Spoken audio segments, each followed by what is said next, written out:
Editor's Epiphany. When our daughter was little, we used to live near and frequent two stores in Midtown Tucson, where the homeless would predictably and unabashedly approach shoppers in the parking lot asking for handouts. One particular shopping trip still jolts my memory. You see, I'd been burned out by one young homeless woman named Brittany. In desperate need of diapers for my baby girl, she earned my compassion and a $20 bill, the only cash I had on me.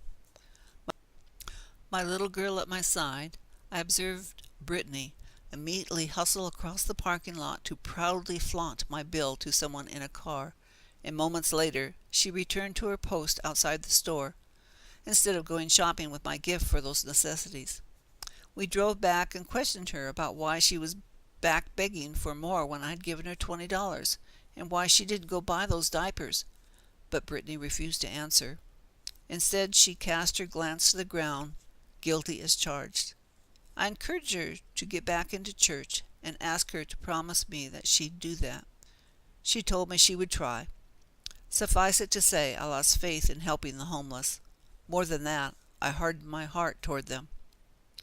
When the opportunity arose for me to go shopping in that same vicinity again, and wanting to look like less of a target this time, I took measures to toughen up my image as I exited the store. I grabbed my bagged purchases in one hand and my little girl's hand in the other, took a deep breath, and resolved to not fall victim again to a conniving homeless person's ploys, begging for money. "Just look straight ahead at our car," I ordered my daughter. We rushed hurriedly past him, completely ignoring that weary, impoverished voice of a frail homeless man on the ground asking for my money we might spare. This time, I pretended I didn't see or hear anyone. Averting my eyes, I made him invisible. I breathed a sigh of relief after I arrived at our car and slammed the door shut. Phew! But then my perceptive and untarnished 6-year-old reproved me. "Mom, that was the rudest thing I've ever seen in my life." Then the searing words I'll never forget.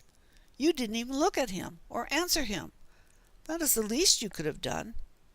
I knew immediately in my heart that she was right. Although I drove away without looking back at the invisible homeless man, I felt like a horrible human being, ashamed of my actions, justifiable as they were. Driving home one bitterly cold, windy, and rainy Sunday night in March, nearly 10 years later, and halfway through editing Will Work for Food, our windshield wipers could hardly keep up with the torrential rainfall. Just blocks away from arriving at home, our now teenage daughter shouts, "Look, there's a man lying on the ground in the rain." My husband and I made a U-turn to go investigate our daughter's claim. Sure enough, an inappropriately dressed homeless man lies asleep on the ground outside a nice restaurant, illuminated by the street lights and likely the buzz of a little too much booze. Should we put him up at a hotel? Buy him a meal? Call for help?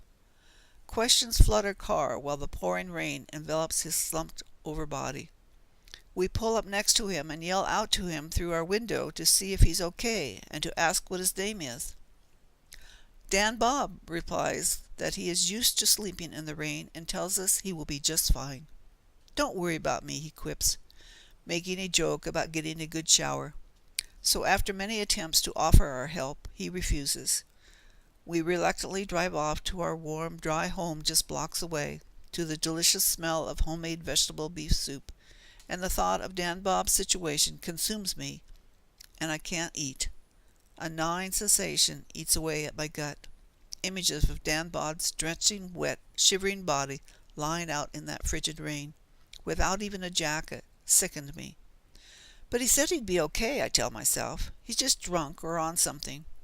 But still, my gut and my spirit stay stronger with each passing minute. An urgency I can't explain. Surely we could do something. But what? We all feel Dan Bob's misery at dinner and make a plan. I pour some hot soup and a hot beverage into some insulated paper cups, better some dinner rolls, and pack some other goodies and grab an old fleece jacket I rarely use. My daughter finds an old blanket, an umbrella, and a Gideon's Bible, and my husband drives us all back to the restaurant in search of Dan Bob. We can't believe he's gone. We continue our search and drive down the highway for several blocks, scanning the darkened shadows of buildings for him in the miserable rain. We suddenly see the silhouette of a man staggering down the highway, in the road, facing oncoming traffic, obviously drunk or high. We pull over onto a side street and notice that, yes, it is Dan Bob, exhausted, drenched, and violently shivering, his lips blue. We roll down the window from our car to greet him and give him our care package. He instantly puts on my old jacket and he thanks us. He closes his eyes with delight as he sips the hot soup. We listen as Dan Bob tells us his story, that he's very lost and maybe a little crazy. We offer him hope. We tell him we're praying for him and that he matters to God. He agrees to let us call 911 for help. Within minutes, 2 kind though cautious officers arrive. We ask them if they might take Dan Bob to the Gospel Rescue Mission tonight or tomorrow. They assure us they will take him to Holding for the night to get him warmed up. We smile, relieved. We say our goodbyes and he thanks us again. Our new friend Dan Bob stands there, grasping that cup of soup, bundled up in my purple fleece jacket, our daughter's blanket, and our prayers. We drive off, watching him sip the soup and walk with the officers toward shelter. We drove away on that cold night, strangely warmed in knowing that we had made a difference in Dan Bob's life. Dan Bob could have easily been struck and killed by a car in the freezing rain. It felt good to love him as God loves him. Further inspired by Richard's example this spring, I struck up a conversation with another homeless man named Mike, rummaging for food in garbage cans outside a craft store. I told him about the Gospel Rescue Mission and encouraged him to go check it out, that they could offer help and hope to him in his situation, terminal colon cancer. His round belly, contented blue eyes, and his bag full of granola bars told me he was not hungry. I ended up giving him $2 to catch the bus towards the mission. Before I drove off that day, while parked at the red light at the nearby intersection, I glanced over to see Mike again near the bus stop, and our eyes met. I nodded, smiled at him, and gave him a thumbs up. He smiled at me and returned the gesture. As I left him in my rear view window, joy filled my heart, and I said a little prayer that Mike would find the door that would lead him to life. Through the discerning, compassionate, and innocent eyes of a child, my child, and the skillful interviewing talents and passionate storytelling pen of our friend Richard Hunter in Will Work for Food, I am forever changed. It is my hope that you too will be transformed as a result of this book. May you always see the homeless through the eyes of compassion. May you find a way to share a simple smile and look deeply into their eyes to see their child within, realizing that you could be walking in their shoes, given completely different life circumstances and apart from God's grace. Share a granola bar or a cup of coffee.